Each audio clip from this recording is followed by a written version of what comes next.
MSW Media. There are now multiple cases challenging the administration's Alien Enemies Act proclamation, and Judge Boasberg held a hearing this week for an amended complaint filed on behalf of all the detainees in El Salvador. Judge Xinis has had to pause the discovery in the Abrego Garcia case again to contemplate the Trump administration's invocation of the state secrets and deliberative process privileges. Justice Department lawyers continue to lose credibility before the judges who are upset by their shoddy work. And President Trump pulls the nomination of Ed Martin for U.S. Attorney in the District of Columbia, moving him to the Department of Justice, giving him 3 jobs, and appointing Fox News anchor Jeanine Pirro as the new interim U.S. Attorney. This is Unjustified. Hey, everybody. Welcome to Unjustified. I'm Allison Gill. And I'm Andy McCabe. Hey, Andy. Judge Jeanine. We're going to talk about that. Wow. A little bit later in the show. Just wow. Okay. I feel, maybe we'll talk about this more later, but I feel like she's less dangerous than Ed Martin, and I can't quite put my finger on why, but we'll talk about that. Honestly, I'm kind of with you on that one. I think it's probably because of Cecily Strong on Saturday Night Live. I think she, I don't know. Yeah, I feel like I don't know. You're like every day is a new horror. So who knows what comes with the future. But boy, what we saw of Ed Martin in the short time that he was in his bestest job ever was really pretty awful. And I think a terrible sign for the future of that office, that very important prosecutor's office. Yeah, it's probably one of the most, at least top 2 most important prosecutor's offices in the country. All right. So today, this is, first of all, welcome. Thanks for listening to Unjustified. This is the podcast where we cover the Trump Department of Justice. And we have a lot going on this week in immigration court. Another judge has ruled the administration's use of the Alien Enemies Act is unlawful. We'll talk about that. There was a hearing in Judge Boasberg's court about constructive custody, class certification, jurisdiction, violations of the Alien Enemies Act, all having to do with that original case that has sort of evolved a little bit. That was brought, remember when he had, wanted to turn the planes around. That's right. And also they talked about possible remedies, what due process might look like. And of course, Judge Xinis has had to put discovery on hold again to brief on the administration's assertion of certain privileges that they claim alleviate them from having to participate in discovery for Abrego Garcia. So we're going to talk about all of that today, along with Ed Martin and Jeanine Pirro. So very, very jam-packed show. Excellent. Here we go. All right, let's kick this off with the Boasberg hearing, which did not go well for the government, I'm happy to say. And joining us to discuss this case is the CEO and president of Democracy Forward, Skye Perryman, who alongside the ACLU has filed this case on behalf of the plaintiffs. So please welcome Skye Perryman. Skye, thank you so much for coming on with us today. This is such a thrill. Thanks for having me. All right. So just to kind of get us started, we've been following the JG case very closely. Our listeners are super interested in every development. Can you tell us basically, like, where do we stand with the case now, and what are some of your kind of most immediate concerns? Well, this was a big week in the case because the Judge Boasberg was questioning the government, of course, about statements that the president himself has made, saying that he can pick up the phone and call the president of El Salvador and could bring people like Mr. Garcia home, but that he's just not going to. That's, of course, contradicts what the lawyers at the Department of Justice have been saying. And so this week, Judge Boasberg has ordered discovery into those questions of the court's jurisdiction. And so we're going to await and see what happens in the next stages. Excellent. Yeah. And I want to dive in a little bit deeper on that in those arguments. I was there. I was on the public line listening to those arguments in Boasberg's courtroom. And, it seems like he, first of all, wants to pull the original 5 plaintiffs from the case since they're already being handled through habeas petitions in other jurisdictions. But he started with the classes, and he said that there aren't really subclasses anymore. There's just 2 classes. And he seems, to me, willing to certify the Seacoat class. But there were a lot of questions about the criminal custody class, because I guess there's about 32 people who are being detained criminally around the country. And they sort of we're talking about how the DC court has jurisdiction because of, future arguments against people held criminally. What do you think of his what Judge Boasberg had to say about the Seacoast class and what he had to say about the criminal class? I mean, this is just, he's been a very careful judge in this entire proceeding. And so, we are committed to seeing this through, seeing how he deals with the current case. Of course, as you mentioned, there are a number of people that have had to file habeas petitions. And so we're looking forward to the next stages. But we're there just as you were, and wanted to be quite attentive to his questions. Yeah. And he also talked a little bit about jurisdiction, but also something called constructive custody. And he had a lot of case law that he cited. And I remember him, because you brought this up, I remember him asking the Department of Justice lawyer, Kimbley, I think his name was, Cambley, I can't remember. It's something like that. But he was like, are you saying that the other judges who've already ruled the Alien Enemies Act to be unlawful they're all just wrong? Are you saying that what Trump said about being able to call Bukele, is he lying? Is Kristi Noem lying when she says that we have a deal with Bukele? Or are you saying that Caroline Leavitt is lying about saying we're giving $6 million to house these detainees in Seacoast? I thought that was very, very pointed, and it was I think it gave a lot of positive, at least for your side of the case, clues as to how he may rule. But he wants to do discovery first. Well, and he's been really focused, as judges should be, on getting to the bottom of things and on getting to the truth. And what we've seen throughout this administration, whether it's with respect to Doge and the president's statements on interviews with Fox News about Elon Musk and his role and how those have contradicted things that the Department of Justice of lawyers have said in court, or whether it's respect to the Alien Enemies Act, the president and his lawyers sort of get in a pickle here because, someone's not being truthful. Right. And Judge Boasberg has been quick to really want to understand who is making statements on behalf of the government. How do they all square up?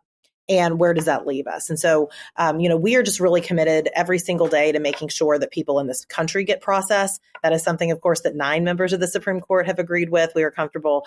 We are really focused on continuing in this case and in other cases to ensure that people are getting process.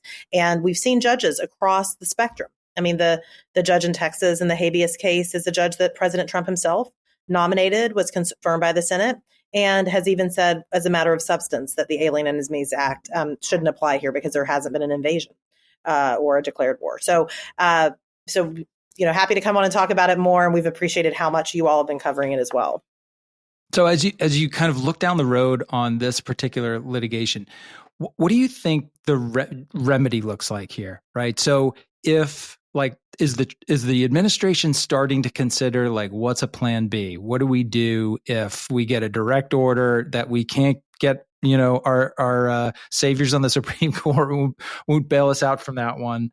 What does this look like? Are we going to try to now cobble together criminal cases so that everybody who gets brought back is immediately arrested and charged and placed in continued detention? What's the future hold? I know that's an unfair question, but there it is. Well, I think there's, 2 things potentially here. I mean, one is in this case, it's clear.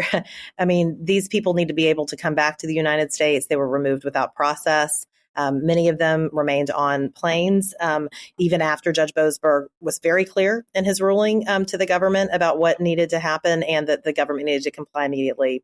But just today, and it's interesting that we're, speaking today, just today, you have Stephen Miller coming out and people announcing from the administration that they may just want to suspend the writ of habeas corpus, which is a threat to every single American in this country, and really puts on display that they're really not faithful to any type of rule of law, including, by the way, the laws as the judges that President Trump himself appointed are interpreting. This is not a political issue. It transcends politics, and the American people are getting it. I mean, this is deeply unsettling for every single American in this country to think of a president that believes that he can remove people without process, that that would even potentially consider suspending the writ of habeas corpus and under these circumstances. And so, that's what I see around the corner, and what we're deeply concerned about and very committed to responding to in swift fashion. But I mean, I think that's absolutely right. But put it in the overall context, or add to that context the current attacks on the judiciary. You've got statements from people like Tom Holman, who says, I don't care what the judges think. You've got Pam Bondi, who opines an oral directive is not, a judge's oral directive is not enforceable as an injunction. I mean, like, it's a complete abandonment of the acknowledgement and it's essentially following the law on the part of the administration. So is it here? Are we at the point of a constitutional crisis? Look, we've been at the point of a real crisis with this administration. But I will tell you the good news is that we have seen the judges do what judges are supposed to do, regardless of whoever put them on the bench, regardless of what political party they may or may not have ever associated with or been friendly with. Regardless of who confirmed them, who was in the majority of the Senate when they got confirmed. We've seen the judges across the board, regardless of any type of politics or ideology, show a fidelity to the Constitution, they've been willing to step out and say, you have to comply with our orders. That includes the president and the administration. I think that people that are wondering what powers do the courts have to enforce their orders, they're about to find out, because in some of these cases, the courts are going to start exercising those powers. And I'll tell you, I'm in the courtroom in a lot of these arguments, in a lot of these cases, and the atmosphere is thick in there. The administration may want to act like that they're above the law, or may want to brashly. That is not what's happening even with their political appointees that show up in court. They get very uncomfortable when the judges started asking these questions that they cannot answer and that they cannot justify. And so we're about to see that. And that's the good news, is the judges are holding and the lawyers are holding in many ways. I mean, you have lawyers from across the country that are willing to show up, represent their clients despite threats. We're certainly going to continue to do that here. But we are at a real crisis point. And the other good news is that the American people understand. The American people in the ABC News poll that has recently come out shows that, a concern around the rule of law, a concern around due process, that is very high on people's lists now. I think there might have been a time when people thought this couldn't happen here. We're seeing that it can, and the American people are responding as you would expect that people in a democracy would. And so those are going to have to be the things that get us through, and it's going to be really challenging. Yeah, I totally agree. Yeah. And before we let you go, before we ask how people can support your organization, I just wanted to ask you, because we've been, talking more broadly on this show about the reputation of Department of Justice lawyers. You've been in the courts. You've seen this happen. I'm wondering your thoughts. I remember Boasberg making a comment in the JGG case, looking around and saying, look, I tell my staff always that your number one asset is the trust that the court has in you. What are you seeing more broadly with just the kind of the deterioration of the reputation of Department of Justice lawyers? Well, it's really sad what's happening, and the position that this administration is trying to put lawyers in. We're not on video today. We're on audio. But if we were on video, you'd see I have the professional rules of conduct that sits right by, right by our computers here. Everybody has them here at Democracy Forward. There really are Bible in a lot of ways and how you practice law. And we've been able at Democracy Forward, very pleased that many people who are having to find themselves leaving these posts are coming here. They're committed to the rule of law. They're going to continue to litigate through the courts. But it's really concerning. And I think you see in a number of cases, lawyers are quite uncomfortable about the positions that their clients are putting them in. We want to continue to encourage, as the American Bar Association is encouraging, that everyone fulfill their duty to the Constitution and to the rule of law, especially lawyers that have this oath. And this is fundamentally why the administration is attacking lawyers and attacking judges, is because these codes of professional ethics and the things that bind us as a profession, regardless of politics, regardless of the kinds of clients that we have an opportunity to represent or our professional background, these things that bind us, they really are so important to our overall system of checks and balances and integrity. And that's something that's just inconsistent with the way this administration's operating. And I think you see the judges knowing that. They want names. They want names. They want bar numbers. Yeah. They understand that there are lawyers that are embedded within the administration, including at the White House, that may have had a role in some of this, and they want to get to the bottom of it. And so I think there's going to be a lot more to see here. That's excellent. Skye, we know Democracy Forward has played a huge role in all this. You've got, over 60 legal actions. You're getting results in terms of stopping the freeze on funding essential services, blocking executive actions that undermine diversity, equity, inclusion. tell our audience a little bit about how, if they're interested, they can help you and help support the actions of Democracy Forward. Well, we represent every single client, every single community that we represent. We represent pro bono, free of charge. And that's because people support our work. So they're welcome to go to Democracy Forward. We would love you, .org, democracyforward.org. Sign up for our newsletter, learn about our work, follow us on social media. If you have some extra money, please donate to us. That's very helpful to power this work. If you're a lawyer and you're wondering what you can do to support our civil servants, the men and women who are serving us, who have been unfairly targeted, in some instances fired by this administration, we're pleased to partner with a new network called Rise Up, the Federal Worker Legal Defense Network. You can learn more about that on our website at Democracy Forward. And we're taking volunteer lawyers to be able to help civil servants. We've had thousands come forward, which is really exciting. And we're going to need it. And we're going to need it in the days ahead. Thank you so much for what you are doing, for what Democracy Forward's doing, for standing up for people in the rule of law. It's so important. Thank you. Yeah, 100%. Thank you so much for the incredible work Democracy Forward is doing. It's just so very vital to, everything from due process to protecting our federal civil workforce. So again, thank you very much. And we appreciate your time today. All right, everybody, stick around. We have a lot more to get to. And we'll be right back after this quick break. Don't go anywhere.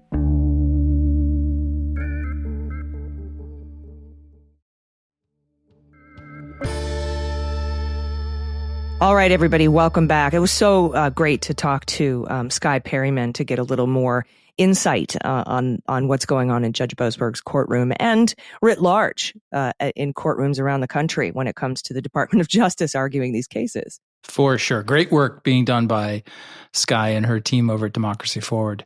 Yeah, agreed. Yeah, and also, so moving on to new business here, AG, as you know, this week there was an interview on NPR with John Yoo. Now, he's the conservative former DOJ lawyer from OLC back in the Bush administration, and he thinks that Trump deserved immunity. And he was also in his Bush administration position. He's known as being the architect of the infamous torture memos. So this very conservative legal scholar is now rebuking the Trump administration on immigration. As Ryan Goodman points out on Blue Sky, Yoo says there's no state of war which is required to invoke the Alien Enemies Act. And he states, I quote, "I think there are superficial parallels. For example, President Trump is claiming wartime authority, invoking something called the Alien Enemies Act of 1798. The Bush administration also claimed wartime authority to be able to hold enemy prisoners at Guantanamo Bay. But there are important differences. The primary one, I think, is, are we really at war? I think after 9/11, not just President Bush, but Congress and the Supreme Court all agreed that the 9/11 attacks had started a state of war. Here, President Trump, well, he's claiming that we're at war with Venezuela, and he's claiming that this gang, Tren de Aragua, is sort of like a military arm of Venezuela, but he's also has no agreement from any of the other branches. In fact, a federal district court judge just rejected that idea. Right. Actually, two. We actually have two district court judges now that have rejected that idea. Southern District of Texas, Southern District of New York. Yeah, I wonder if the Southern District of Texas is going to try to steal the name. Sovereign District of Texas might take it over. Then John Yoo, this very conservative guy, said the second difference between these two situations is that no matter whether there was a state of war or not, the Bush administration's view, in which I participated developing, was that anyone who was captured in the United States had a right to due process, whether they were an American citizen or an alien, whether they were Al-Qaeda or some kind of sympathizer. And we took the view, if they were caught in Afghanistan or in Iraq, they were not entitled to due process in U.S. courts because that had been the traditional practice in war. The Trump administration seems to be taking the opposite view. They think that you could deport people under the Alien Enemies Act who are in the United States without any due process at all. And that is, I think, a challenge to the settled rules that we in the courts came up with in the years after the September 11th attacks. Yeah, I think the best evidence of that statement, the truthfulness of that statement, is the fact that that's why the Bush administration was so focused on keeping people in black sites or ultimately Guantanamo, because once you bring them here, no matter where they're from or how they got here, they then enjoy certain constitutional rights, and due process is one of them. So that entire policy of keeping people off of terra firma U.S. was designed partially for that purpose. So Mr. Yu finally, he says, I have to say, I think the circumstances and the context of what we're talking about after 9/11 and this are very different, but in a way that cuts against the Trump administration. We are talking about a time period when there was very little definition in American law about what torture was. Plus, we were talking about, unfortunately, the ticking time bomb idea that we had terrorists in our custody who knew about pending attacks on the United States and would not tell us what they were, which is a very different world than where you send immigrants. Where do you send aliens? Or even how do you hold American citizens in prison? And I think the definitions are much clearer. And the way you described it is, I think, quite accurate. The United States isn't supposed to, under American law, deport people to places where they might be tortured. It is remarkable to hear him say that. Right? I mean, given his past, given his work. Right. He is a very, very conservative guy who was deeply involved in writing the memos, the DOJ memos, while he was writing for OLC, that basically gave guidance to the CIA and the Department of Defense on the use of enhanced interrogation techniques, and distinguished those techniques, which included things like walling people and keeping them confined in boxes with or without cockroaches. I mean, very serious stuff, and distinguished all that from qualifying as torture under the Geneva Conventions and under the Constitution as cruel and unusual punishment. So, yeah, this is a guy who has pretty strident views about that, and even he is saying, "Yeah, I think the Trump administration is over the line here in denying due process."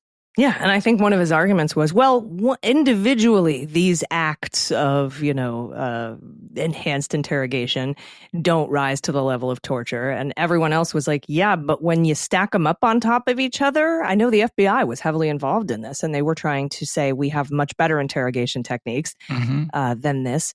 Yeah, that he is saying this is pretty incredible. And it really is. He talks about something that's very important, and one of the very important differences is that these folks were detained in the United States and then removed under the Alien Enemies Act, whereas the other people who he was specifically arguing shouldn't have habeas were captured abroad, right? And some of those folks were still given habeas in certain extenuating circumstances. But that's one of the three Boumediene standards, is not just where you're being held, but where you were apprehended. Of course. And a lot of, especially the Trump administration is trying to just sort of gloss right over that and say that it doesn't matter and we don't have constructive custody. And we'll talk, we talked about constructive custody with Skye Perryman in the Boasberg court. So, yeah, I mean, so let's remember, after 9/11, we actually had a declaration from Congress. The authorized use of military force essentially served as the illegal equivalent of a declaration of war, acknowledging the state of war that we were in with Al-Qaeda and its affiliated forces overseas. So when you're picking people up in Afghanistan, where that war is being fought, the argument was that the rules of war apply there, not the United States Constitution. And that's obviously there's disagreement about everything, but that's a legitimate argument. The how you treat people who you pick, combatants that you pick up on the battlefield are treated differently under the law than people who are arrested in the United States who have been accused of crimes. But in any case. Yeah, and I think that's ultimately why the Supreme Court probably even is going to find that the invocation of the Alien Enemies Act is unlawful in this case. I mean, we could even go back to quote Scalia, who was like, aliens deserve due process from a case from 1993, Reno. Yeah. So, I don't want to give too much credit to the Supreme Court. I'm not exactly sure what they'll do, but there is pretty decided law. But like how many times have we said this is pretty decided law and had it completely upended? So we'll keep an eye on it. Additionally, Andy, we got another intelligence community memo this past week that undercuts the Trump administration's claim that Tren de Aragua is here on behalf of the Venezuelan government on an incursion, right? Right. You'll recall 5 weeks ago, you and I covered a February 26th intelligence community memo assessment saying that there's no connection. The FBI was a little wonky on it, but they said, with moderate confidence. Right. So Trump asked them to check again. He was mad. He didn't like that intelligence community report that came out in February. It's like, look at it again. And they did. And they wrote up another memo on April 7th. Now, the Washington Post reported on that memo, which at the time remained classified, which further angered the Trump administration. But a FOIA request shook it loose, which says that TDA's decentralized, Tren de Aragua's decentralized makeup would make it logistically challenging for the organization as a whole to act at the behest of the Venezuelan government. And the memo also shed additional light on the FBI's partial dissent. It said that while the FBI analysts agreed with other agencies' overall assessment, they also thought that, quote, some Venezuelan government officials facilitate Tren de Aragua members' migration from Venezuela to the United States and use members as proxies in Chile, Colombia, Ecuador, Peru, and the United States to advance what they see as the Maduro regime's goal of destabilizing governments and undermining public safety in those countries. So that's way different than the government getting Tren de Aragua together and sending them on some sort of a governmentally backed incursion or invasion into the United States. So, but my question here is, how on earth, Trump has gutted all of the FOIA offices, as part of his super transparent government here. He's gutted the FOIA offices. Yep. He's moved everything up under the executive office of the president, so it's not subject to FOIA. He's got people using Signal chat so that his chat messages can disappear to prevent FOIA requests from going through. He's fired inspectors general. I mean, he's really going after oversight and transparency in this administration. And in fact, he's not even letting Hegseth hire his own chief of staff because his former 3 people were frog marched out of the Pentagon. Can you blame him? I mean, geez, dude. So after all of this, somehow this memo got shook loose through a FOIA office, and I'm very first of all, my heart is good job, remaining FOIA employees at the intelligence community. Hell yeah, and I guarantee you that there's some sort of right now. Either those guys are fired or put on administrative leave or being yelled at or something, because this memo, I guarantee you the Trump administration did not want being made public. No more free coffee for you. Coffee is for people who deny FOIAs, okay? Not for people who release FOIAs. Always be denying FOIAs, That's right. DFs. Who'd have thought that FOIA would be our inspiration, would be the light at the end of the tunnel that keeps us positive. So yes, in this case, they absolutely are. I agree with you there. The other thing is, I got to put a little context around this FBI position here.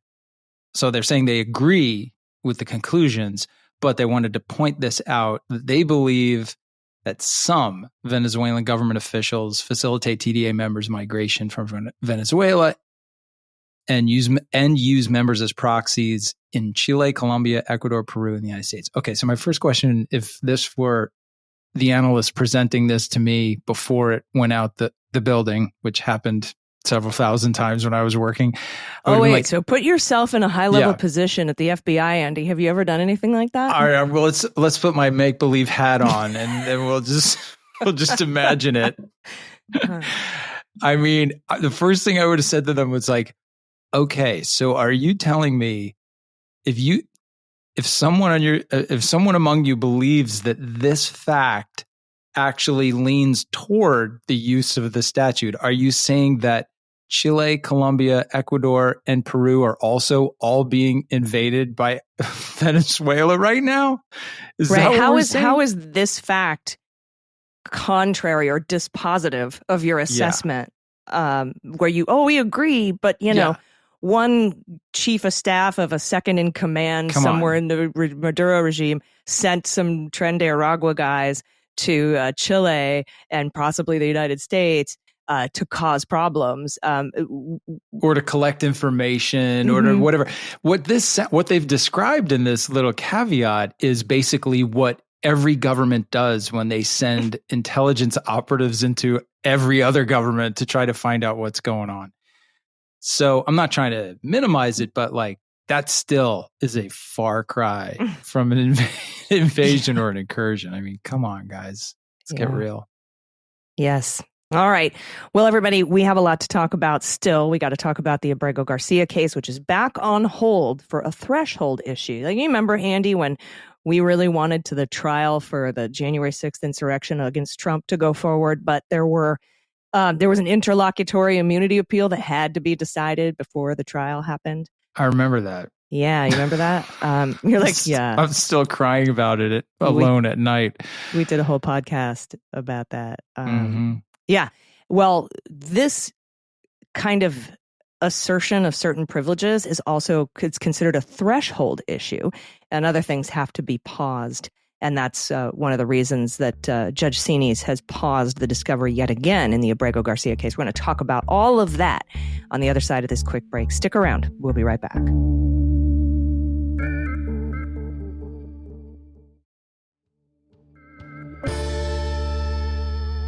Welcome back. All right, let's move on to the Abrego Garcia case before Judge Xinis. As previously discussed, Judge Xinis had ordered expedited discovery to get to the bottom of what the government has done to facilitate the release of Abrego Garcia from El Salvador.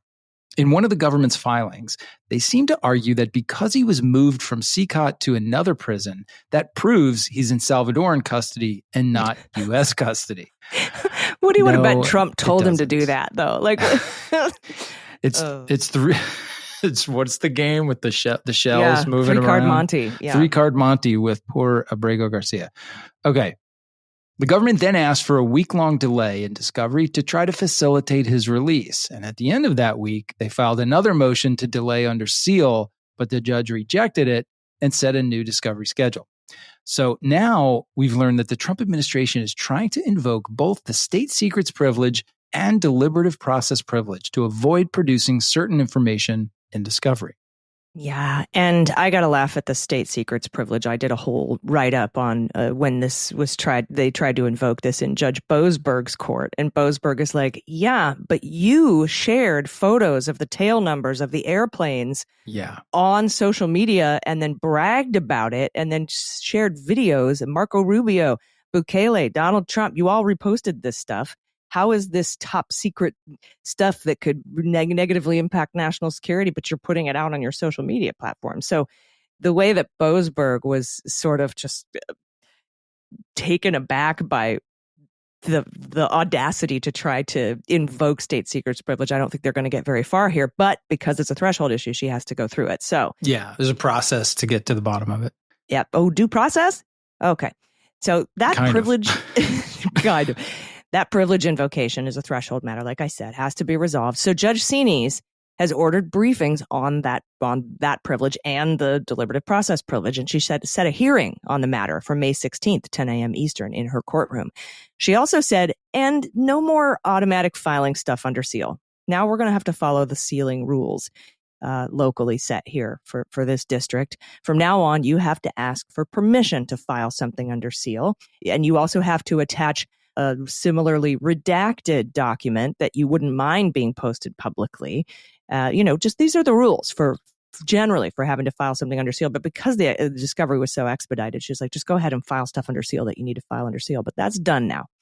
She says you have to ask for permission, including you have to retroactively ask for permission for the last sealed filing that you made. So the plaintiffs asked if they could file their motion for additional depositions under seal, but they also turned in a redacted version, and she actually published the redacted version. So she doesn't seem too keen on sealing stuff. Yeah. You'll recall that the judge said she'd allow 2 additional depositions, right? Yes. In addition to the 4 that are affiants that signed declarations in this case. And the plaintiffs now have come back in their document that's redacted, asking for 3, possibly 4 additional depositions. 1 from someone with knowledge at DHS, 1 from Department of State, 1 from Department of Justice, and possibly we might need a 4th from somebody from the White House, depending on what they learn from the others. And what's interesting, Andy, you and I are like, get Kristi Noem in there, get Marco Rubio in there. The plaintiffs here actually aren't asking for the cabinet level folks. They say in order to alleviate cabinet level members from having to come in, we're happy if you just send one person from DOJ, for example, who gets briefed on everything that everyone up and down the ranks of the DOJ knows, and send them to us. We don't even require, a Pam Bondi to come in, for example. Same with DHS, same with state. And then they said, and, if we don't get what we need from them, we might have to have somebody from the White House. So she said you can have 2 additional. They're asking for 4. We don't have a decision on that. But first, the judge says we have to resolve these privilege issues, this privilege question. Yeah. And I have to tell you, even regarding the filing now under seal only after permission, having been thoroughly burned during the Jack Smith cases, man, my first concern is like, I can see, I understand why she's focused on that. She doesn't want to have the sealing process kind of abused to hide this, but it also opens up another front to a whole lot of litigation over just the sealing issues. As you remember, how much time we spent on that in Judge Cannon's court. So she's going to have to really ride roughhouse over both sides to make sure that stuff doesn't get out of hand. But anyway, meanwhile, multiple news organizations have filed a motion to unseal all these sealed filings. And they say in that motion, proposed interveners, 14 news organizations that have reported on this case, respectfully move to intervene in this matter for the limited purpose of seeking to unseal certain court records. The eyes of the public and all 3 branches of government are on this lawsuit. In the week since it was filed, the case has already been before the U.S. Supreme Court and the Fourth Circuit twice. The president has discussed it during a nationally televised interview and on social media, and members of Congress have traveled internationally to meet plaintiff Armando Abrego Garcia and investigate the conditions of his detention. The case raises profound questions of separation of powers, civil liberties, and foreign relations. Such a case requires maximum transparency so that the public can participate in and serve as a check upon their government. Interesting. Yeah. So coming in with a strong filing there, hard to argue with that logic, to be honest. It is. And I do hope that they unseal this stuff. Now, this motion, and I got to say, given her, no more filing under seal, you have to follow the rules, you have to ask for permission and submit a redacted document in case I say no, that I can just release, etc. I tend to think 5149 she'll grant this. We'll see. Yeah. Now, here's some of the news organizations that are participating in this: Wall Street Journal, Associated Press, ABC, CBS, NBC, Bloomberg, Fox News, NPR, CNN, New York Times, Reuters, Washington Post, and the New York Post, of all magazines.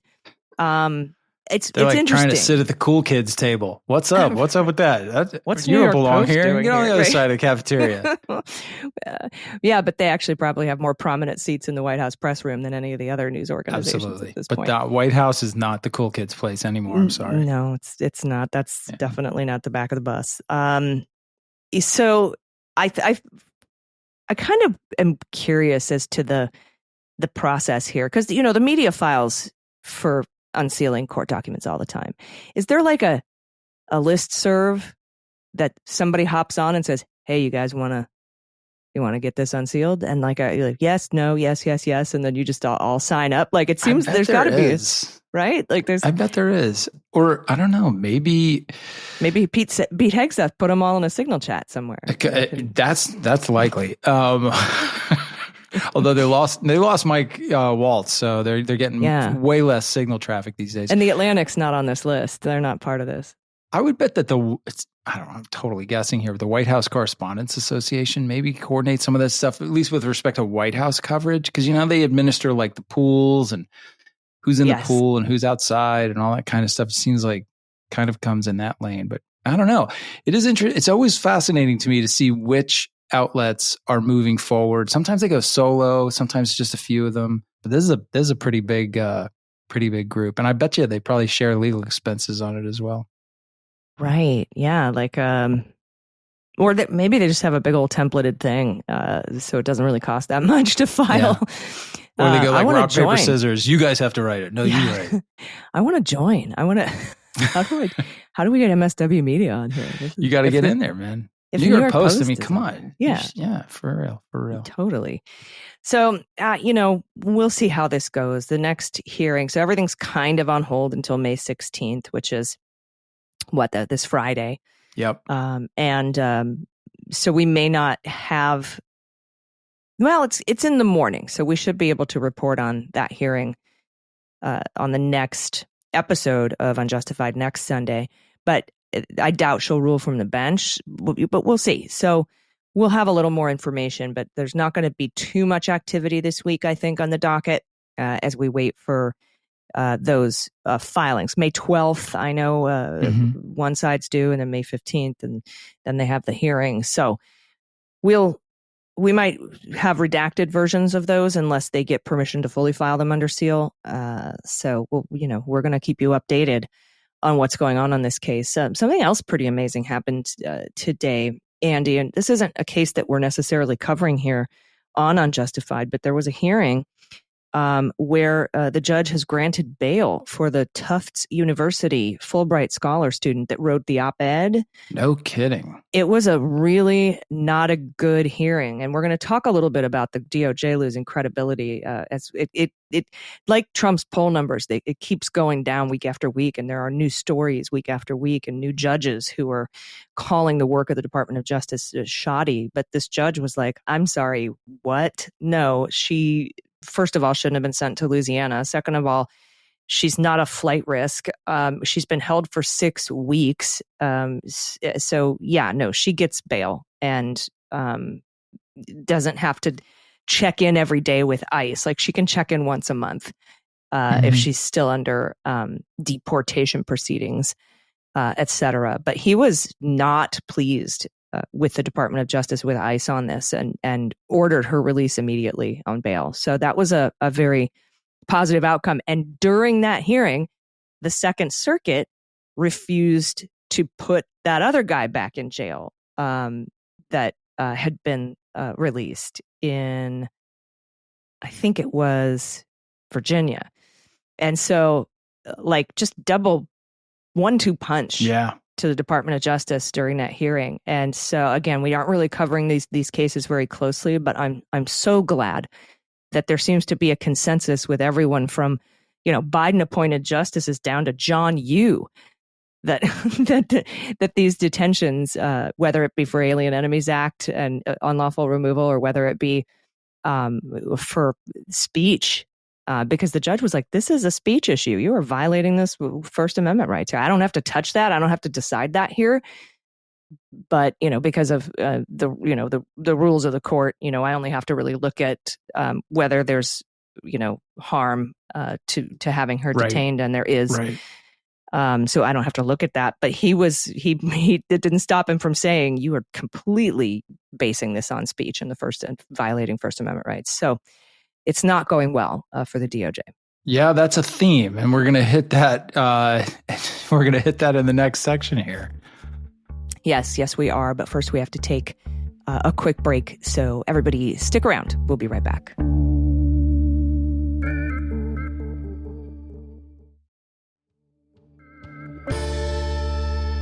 Welcome back.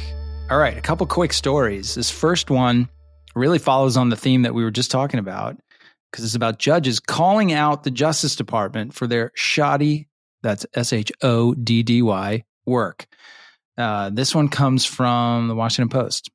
They say, in recent hearings and rulings, judges appointed by presidents of both parties have criticized the statements and behavior of administration officials, accusing them of defying court orders, submitting flimsy evidence, providing inadequate answers to questions, and even acting like toddlers.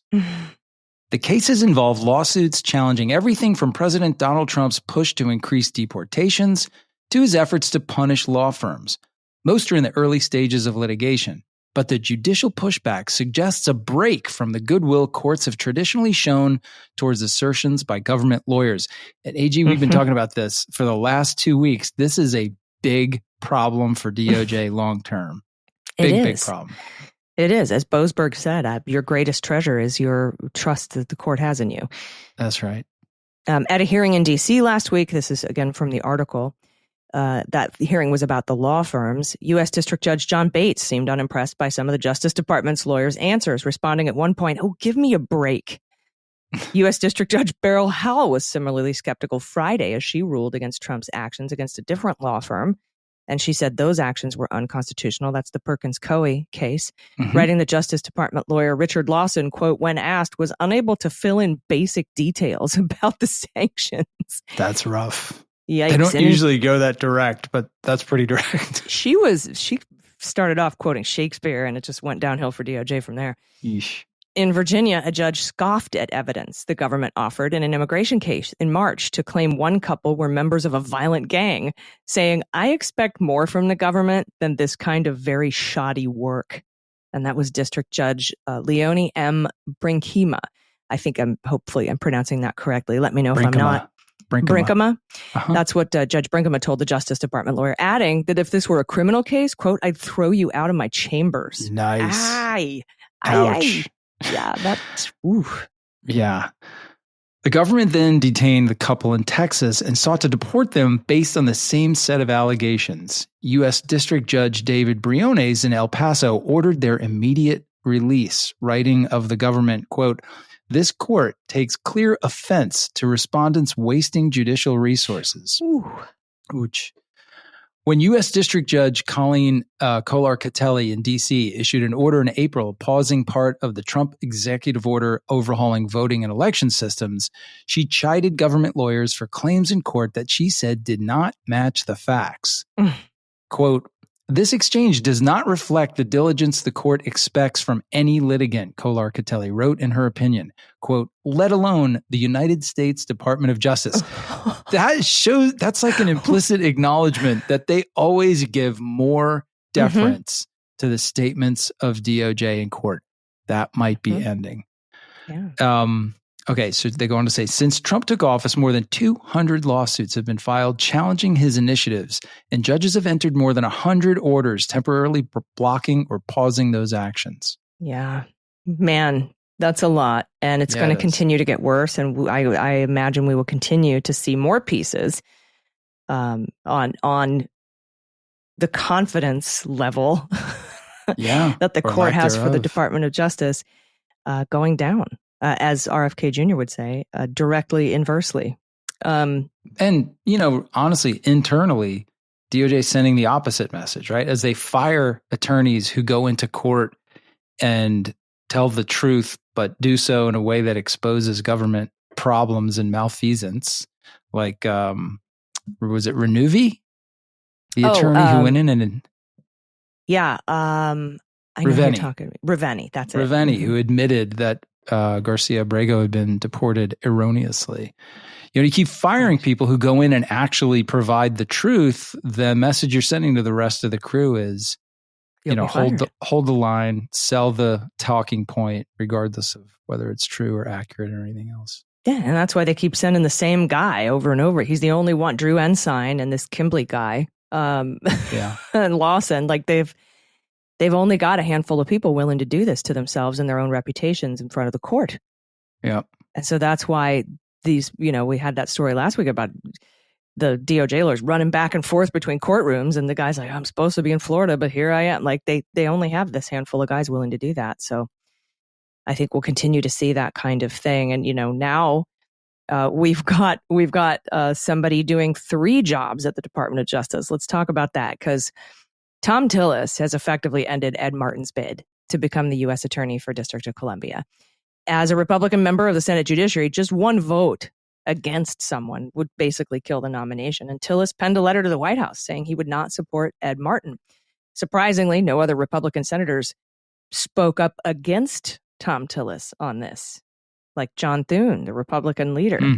Nobody was like, shame on you for stopping this. Everyone's kind of like, cool, glad you did it, bro. Shame on them for not saying the same thing. But okay, at least they didn't throw a rock at him, which that's all the admission you need. It is, and with this administration. But instead, Trump gave Ed Martin 3 jobs at the Department of Justice. So he's going to be head of the Wow. weaponization task force, which we talked about. He's also going to be an associate deputy attorney general. And he's going to take the place of the pardon attorney that the Trump administration fired because she refused to reinstate Mel Gibson's gun rights, his right to own a firearm. And then, if I bet you Martin just throws a gun in the mail to him. Here you go. Right. Yeah. He'll have it hand delivered. Yeah.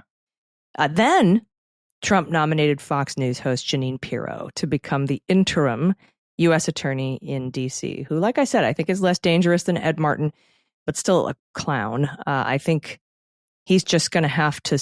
This is the part where, you remember when back in the first administration, he's like, I like acting. Acting. I don't think he cares if he ever gets anybody actually nominated to this post. He's just going to, for 110 days at a time or whatever it is, just keep putting interim acting U.S. attorneys general That's right. Or U.S. attorneys, excuse me, not U.S. attorneys general, U.S. attorneys into the D.C. or, places where you have a harder time getting people like Tom Tillis on board to vote for these people. The irony of all this is that Trump came in on this campaign. Part of his campaign was like, get rid of the deep state and put the, with this president, this unitary executive, I'm going to put the control of all these different branches and agencies back under the control of the White House. And then he puts in people like Kash Patel, Pete Hegseth, Pam Bondi, Tulsi Gabbard, now Jeanine Pirro. Like, these are not serious people.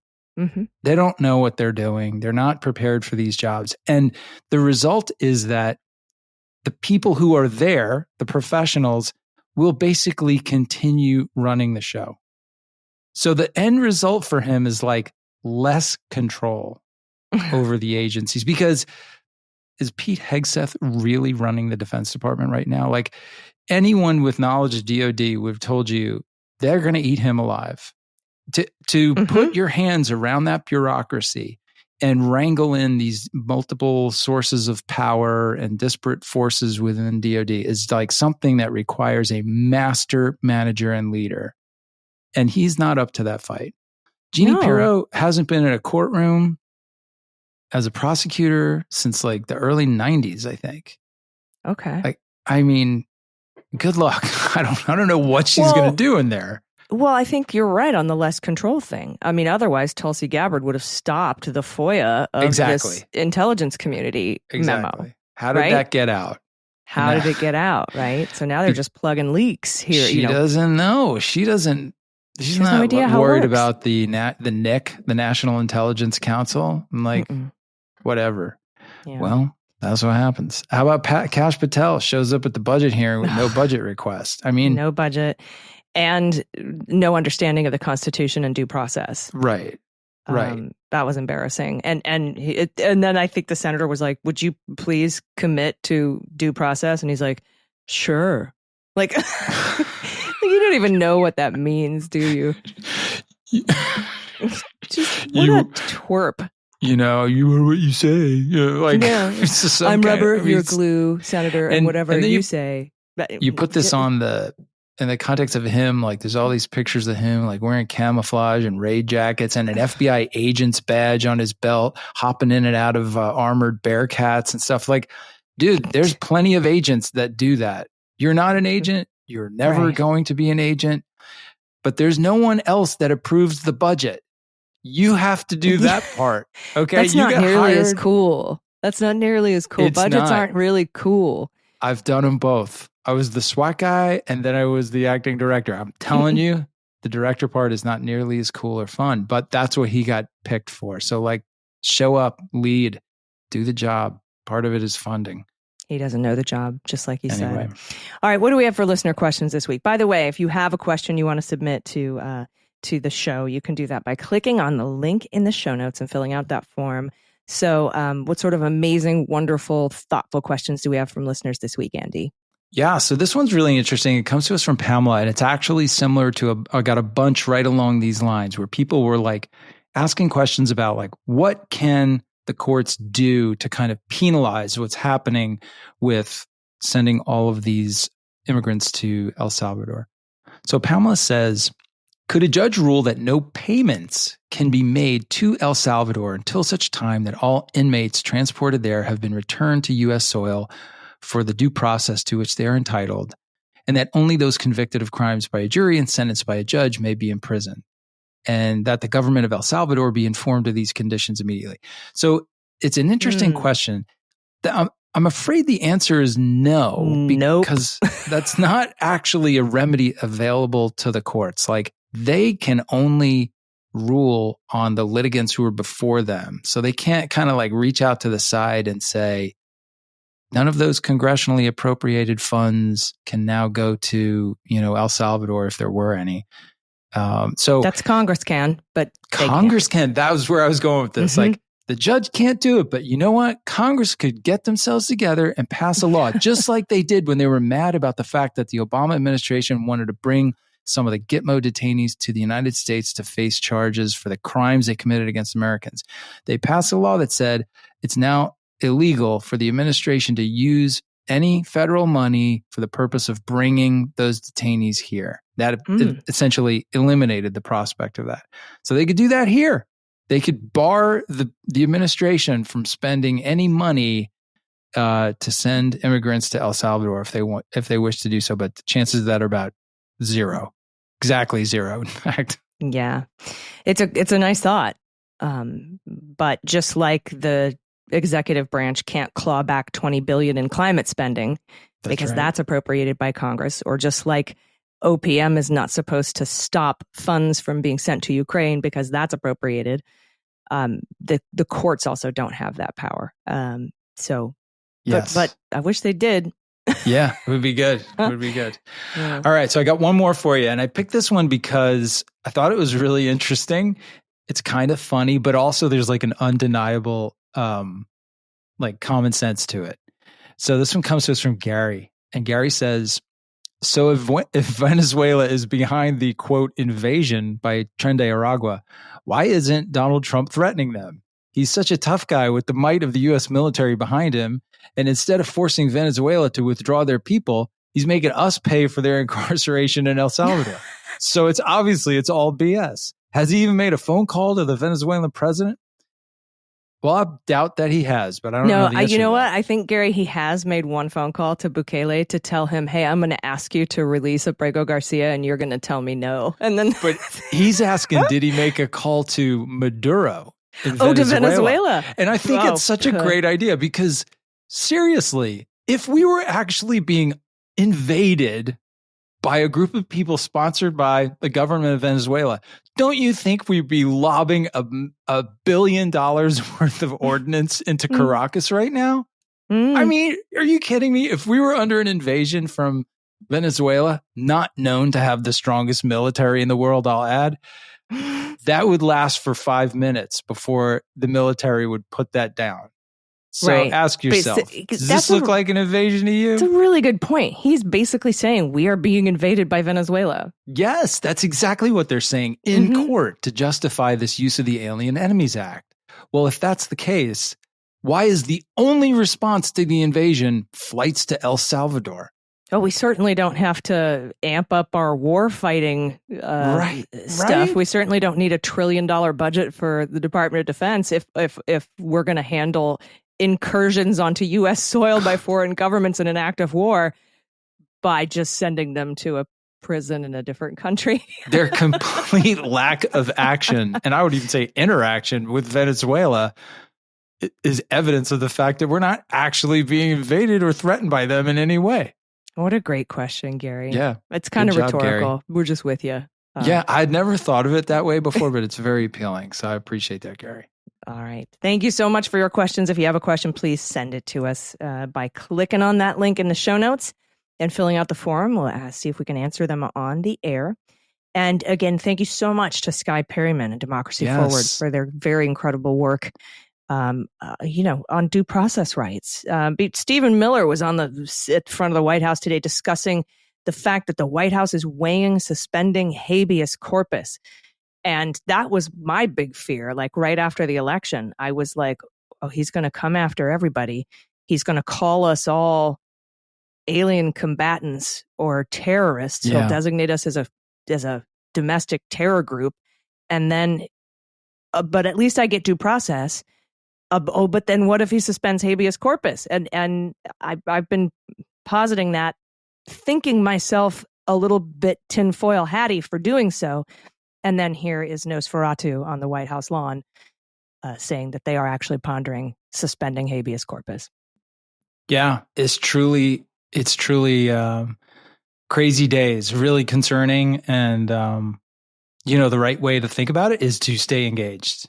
Yes. Engaged, keep listening, go to the sources of information that you trust, and, stay on top of this, because, we ignore it to all of our peril, not just Agreed. right now, the immigrants who are bearing the brunt of it, but like if them, then there's no reason it won't be all of us next. Mm-hmm. No due process for one is no due process for all.